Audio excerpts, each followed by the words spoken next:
What's up, Tweeners? Welcome back to another Tweener at Tennis video here on the channel. And yes, we are still not in our same setup, but I wanted to bring this to you because we are moving and there's a lot going on. So this is the only time I get to shoot these. But I wanted to bring you guys another interview from NC State, this time with head coach Kyle Spencer, the head coach for NC State, a top 25 program, a top ACC school, just an overall great guy who has the experience and is bringing it now to his head coaching job here in North Carolina. It was a lot of fun listening to his insight, his experience, and what it's like to be a head coach at a Power 5 conference like the ACC. So I really appreciate him allowing us to be a part of his family this past weekend. And make sure to go show him some love on social media down in the description below, as well as the NC State social media team. Can't wait for you guys to enjoy this. And again, guys, thank you so much for allowing us to get to 3,000 subscribers. It means a lot for you guys to build this community. And without you guys, I don't know where I would be. So I'm very grateful for that. Make sure to hit that subscribe button so we can get to 4,000, 5,000, maybe even 10,000 one day. Would love to have you guys join the Tweener at Tennis channel. And now enjoy our interview with NC State head coach Kyle Spencer. Well, thank you for joining me today. Absolutely. It's not every day we get to talk to a head coach at one of the top ACC schools. Well, I appreciate you coming out. I mean, that's like... No, this is fantastic. This is just a lot of amazing stuff that I'm already seeing. And to kind of get into you and you specifically as a coach and as a person, where do we start? Well, how did you get into this role? How did you get into the tennis space? You're talking juniors, you're talking coaching? We can go as far back as you want to, because you started playing tennis, obviously, college tennis, now head coach of a college program. Start from college to now. What was that process like? Sure, I have kind of a unique story. I graduated high school early. Okay. Went to USC. My mom worked for the university. She ran a lab, still runs the lab at 76 years old. Love that. But yeah, I started tennis late. So I was kind of what the typical late bloomer. But went to USC actually for 1 month. You couldn't do this now, but for 1 month in January, I went to high school and college at the same time. So I went. Please explain. Yeah. So I got signed up for USC classes, and from 2:30 to 10:50, I was in class at USC on Tuesdays and Thursdays. And from 7 a.m.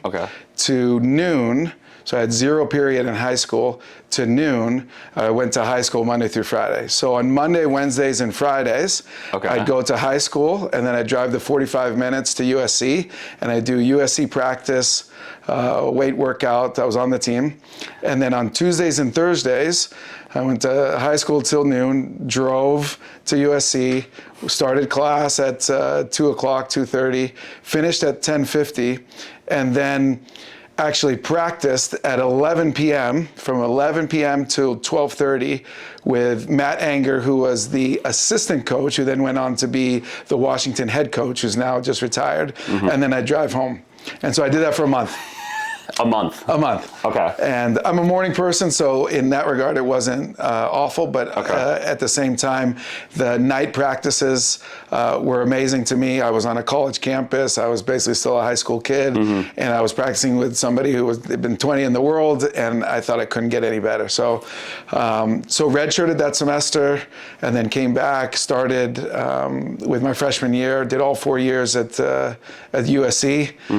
Had some great times, obviously, some nice accolades, and then went on the Pro Tour. Had started playing futures, actually at that time it was satellites, basically my junior year. And then kind of knew probably doubles was going to be it, but played both, and then had some success in the doubles. Played for 5 years. Wonderful experience. Probably my last year playing out there, I really started having these ideas of helping guys and coaching, just because people would ask me.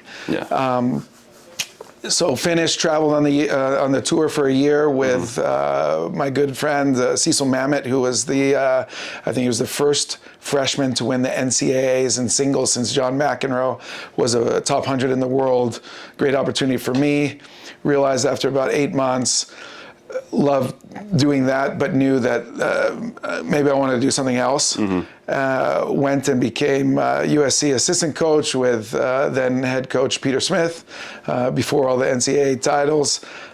Really didn't think that maybe I would enjoy the assistant coach. Wasn't looking at college coaching, was looking more as a grad school option. Okay. Finished 2 years there, and then had not the itch to play, but maybe to figure out what I wanted in coaching. Okay. Got an offer from Matt Knoll at Baylor to go be the assistant there, and went there for 3 years. Really enjoyed it. Had great success. Got an opportunity to be the head coach at University of Maryland in the ACC. I think they'd won 5 matches in 4 years in the ACC, so pretty far behind in the ethos of high level college tennis. But it was in the ACC, and I thought I could do it. I learned a lot from Matt and Peter that I thought I could do it, and I enjoyed it. At that point, I was all in on college tennis. Had a great run there. Second year, they never made the NCAA tournament. Got into the NCAA tournament, beat Michigan first round, fantastic. Third year, they cut the program. Had to figure out, I wanted to stay in college tennis.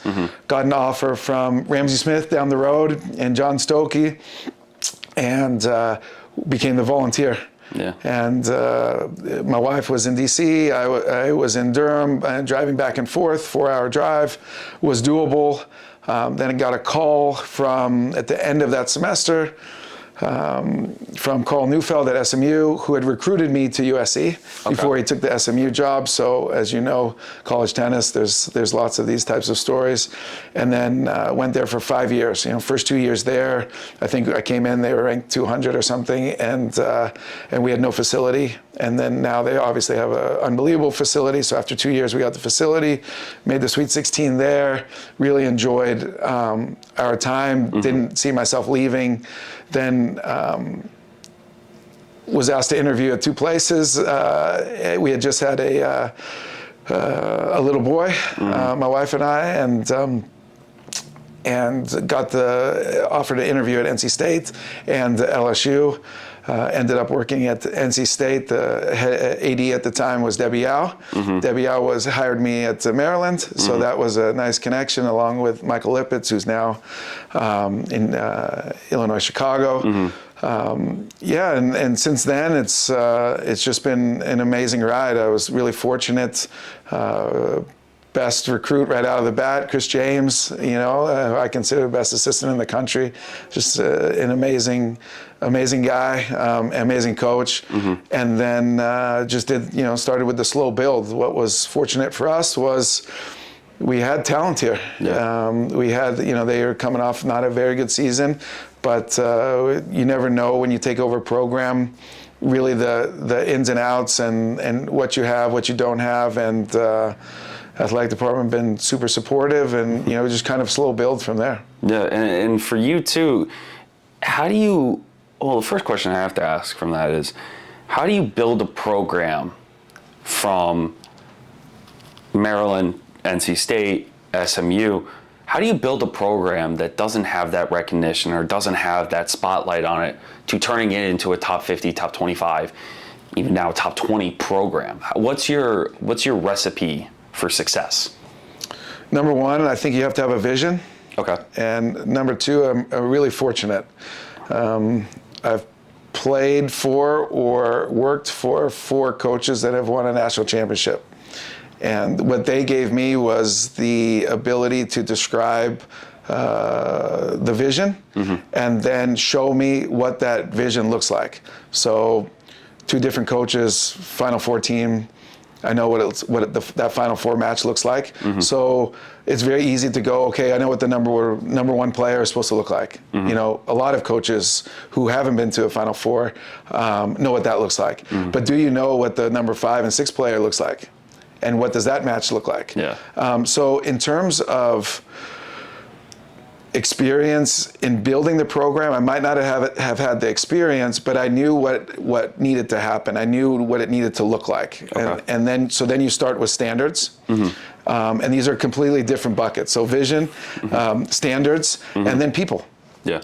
And people, that's the most important of those three buckets, in my opinion, is you got to have the right guys on the bus, right people on the bus. You have to have support. I don't think you can do it without the athletic department support.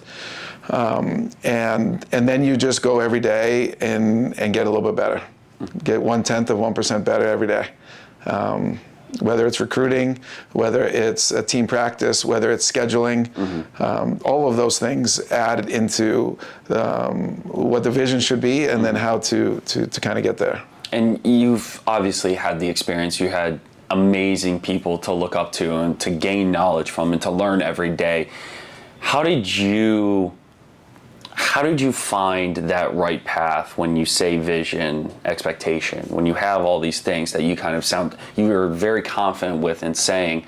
How long did it take you to kind of believe what you were saying and see that vision in the distance? What kept you going in terms of learning about that? Yeah, I think you brought up a really key word, learning. You know, I think I view coaching as a craft. And the role that I sit in right now is as head coach. There's a lot of I use the word buckets again. There's a lot of responsibilities, and I need to be on top of all those responsibilities and having a long-term vision. I think I see some people in college coaching, and you can see where the shortcuts are, and you can see if that works out. For me, I'm more concerned in this, whether it be a player's individual process, whether a team's process, even the scheduling process. Hey, I need to schedule here because in 2 years we're going to have this level team. So executing that vision daily is something that I don't take lightly. Sometimes in our job, you get caught up in the now. And I try to take each day and give myself a little bit of time of being able to look at the sort of quote unquote big picture and see where we are in that. And making sure that you have people around you that not only share the vision, but maybe have a different way of looking at that vision, I think is also quite important. Sorry. No, my watch does the same thing. That's okay.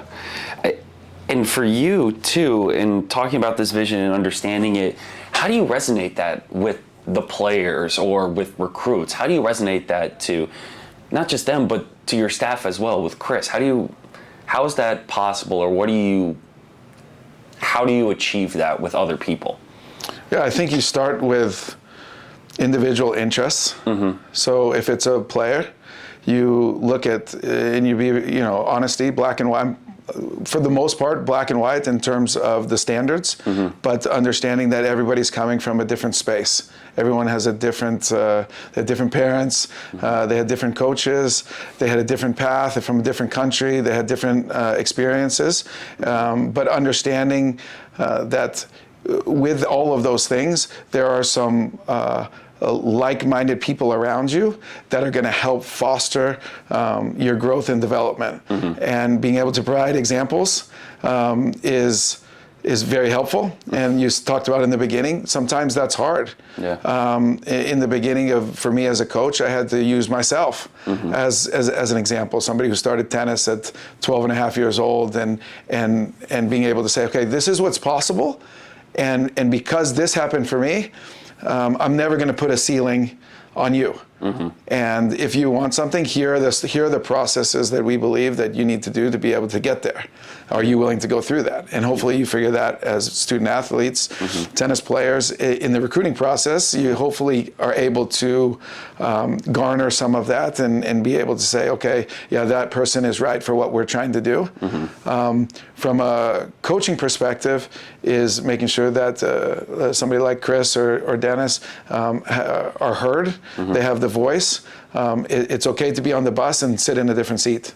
So I've been fortunate. I've been fortunate with good people around. And I think that's led to that continued rise, that continued development where I've been. Everyone's always gotten better. The program's always gotten better. And I think that as we go year 6, year 7, hopefully year 8, and all of those things, we're able to continue, and we don't have to really change the blueprint, but we do need to be cognizant of individuals. So. And to get more into the detail of how you coach individuals, and you don't have to talk about strategy, but in terms of, to not give away to anyone that may be watching this, you talk about big picture, you seem very set with that. How do you take someone during a match, or a player, how do you take someone and help them with the small details that are on the court? What's your approach to talking to someone during a match? So I believe in a big sample size. Okay. And so I love the idea. I think of practice, training as the laboratory. And so that's 300 days of the year, 280 days of the year. That's why I do what I do. That's why I like to come in here. While this is a job, it's a craft, it's a passion. And so the bigger the sample size, the more I can say this is probably going to happen, or I can say I can look into the future. Okay, we have nine tennis players on our team. We have 9 tennis players this year in earnest that want to be professional tennis players. Yeah. Okay, here's what that looks like. Here's what that looks like for success. And right now we can point to somebody like Alexei Galarno's path. He sits at 200. Here's where he was at your stage. Here are the things that he was doing, good or bad, or helpful or not helpful. And then here's how you're approaching these things. And then I always say we're because it's Chris and myself, but taking that individual and saying, we're not going to coach at you.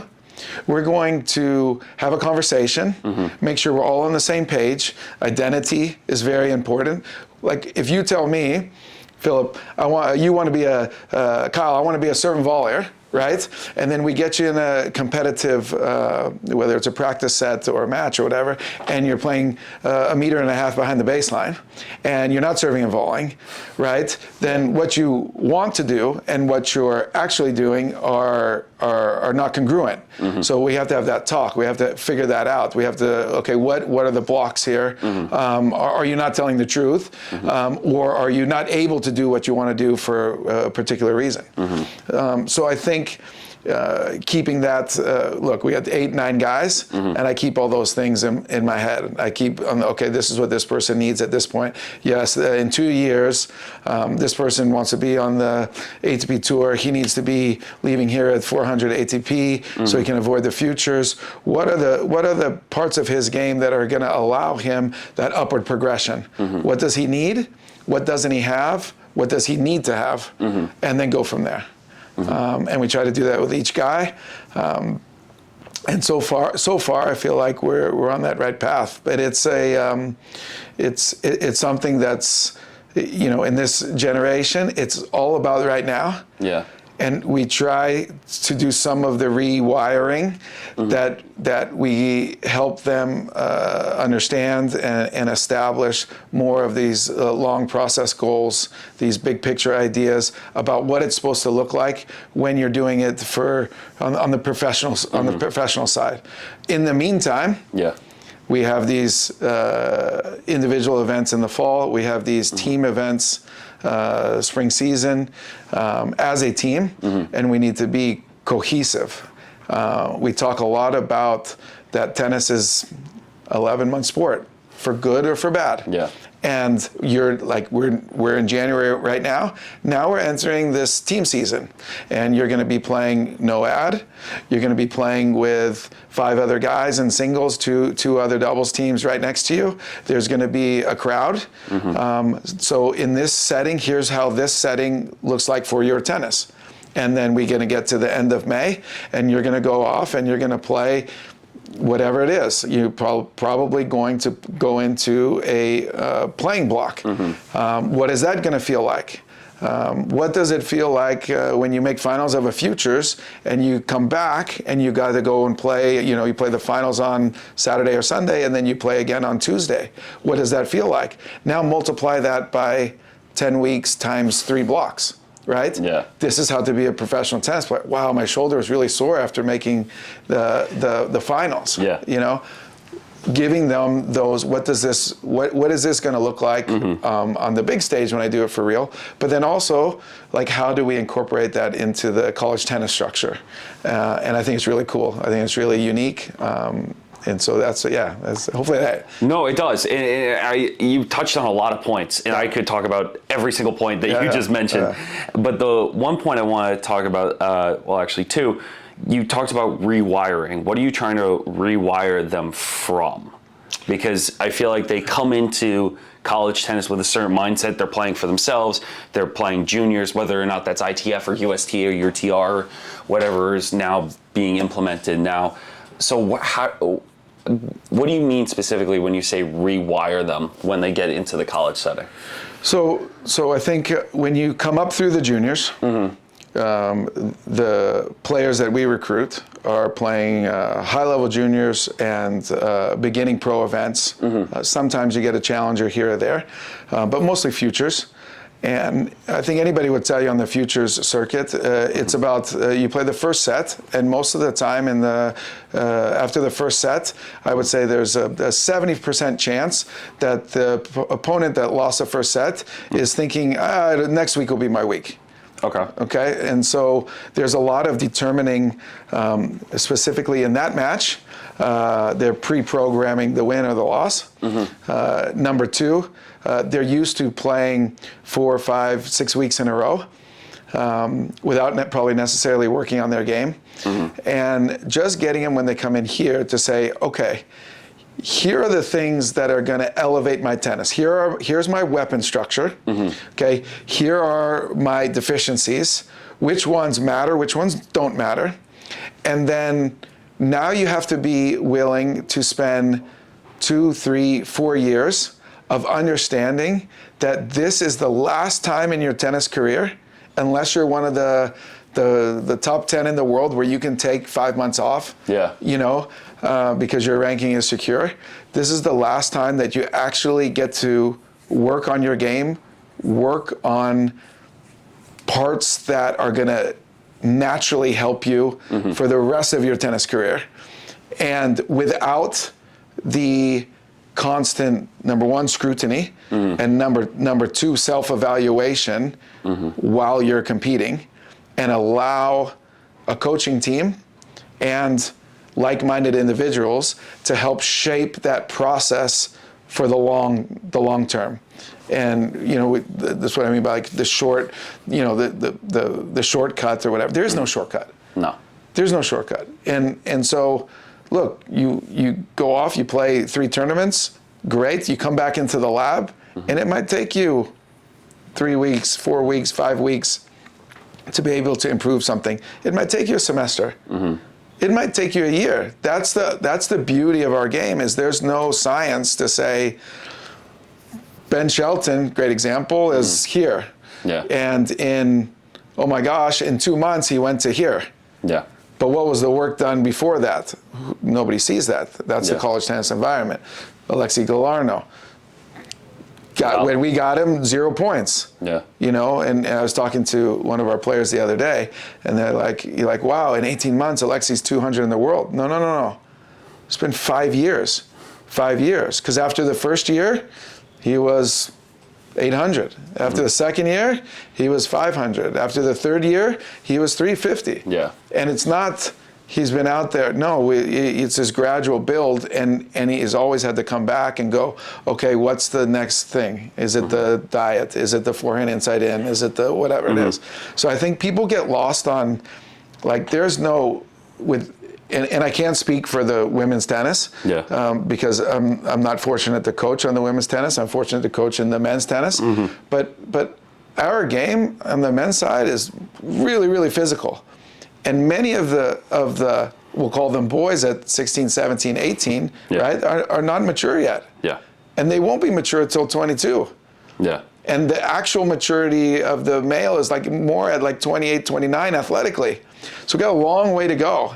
And so to get back to your, long-winded answer, but the rewiring is changing changing the perception that I need to have everything right now, and let me build for the future. Let me make sure I get this right, because pretty soon I'm not going to have that opportunity anymore. And the second part I wanted to ask was recreating those scenarios, right? You took a big picture, you looked at what Alexi did, you've looked at Ben Shelton does, even more recent example, Gabby Diallo has done for Kentucky.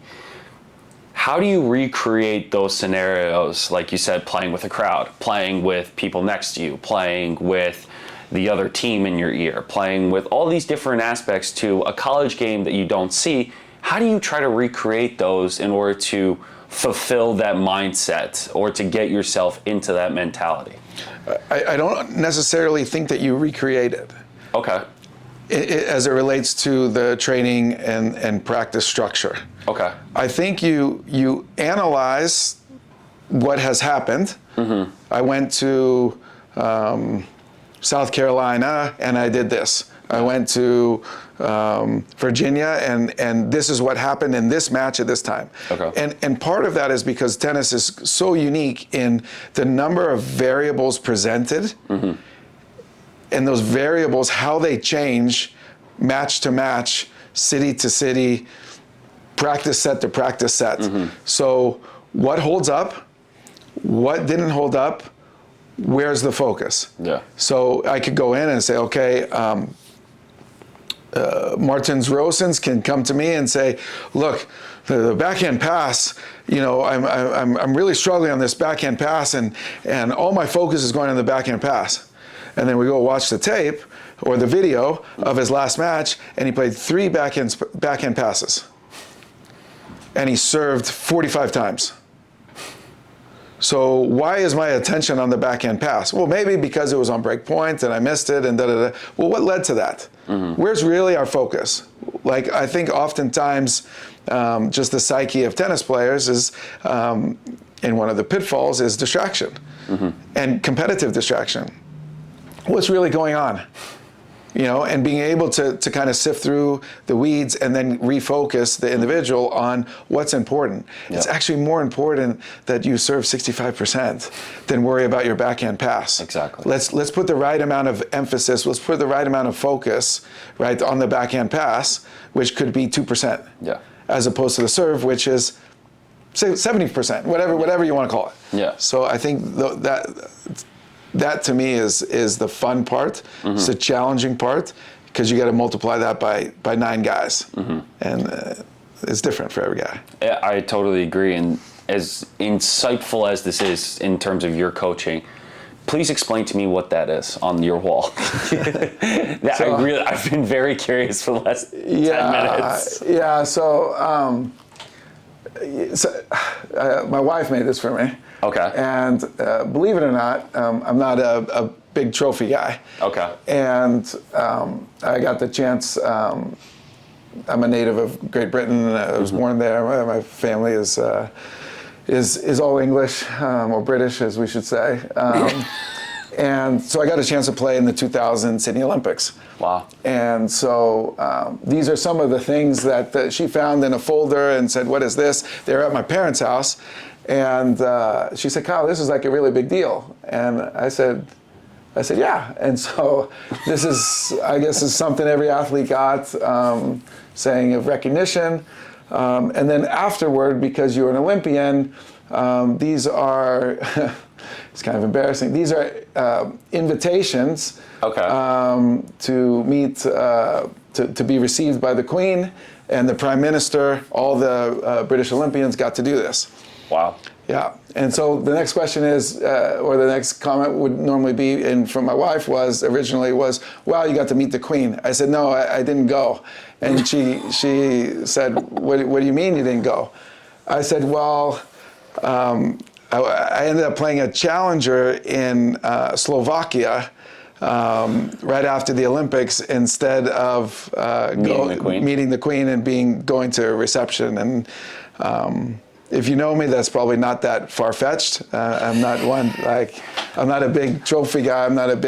But looking back now, I lost first round of the Challenger. Like maybe that would have been like a nice. I was about to say. Yeah, maybe I win it. It would be like a good story. It would be different. Yeah, it wouldn't have been. Results. Probably not. Probably not. Probably not. So yeah. So. Yeah, some talking point when something's on the wall. I think it's some things are kind of cool to have in the office. I don't know if I would put it up at. I have something else at the house that my wife made, but it's in the office. And but yeah, it was really nice for her to do it. And the poster, to Yeah. give anything less than your best is to sacrifice your gift. Can you?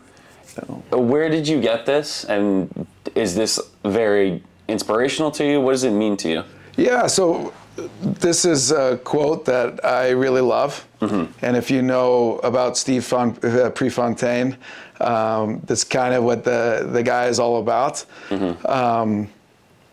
I saw this and got it made. I've never had anything framed or made or anything. So it's one of the few things that I've actually done as it relates to quotes. I do a quote of the day every day for practice. But to me, there's a couple things.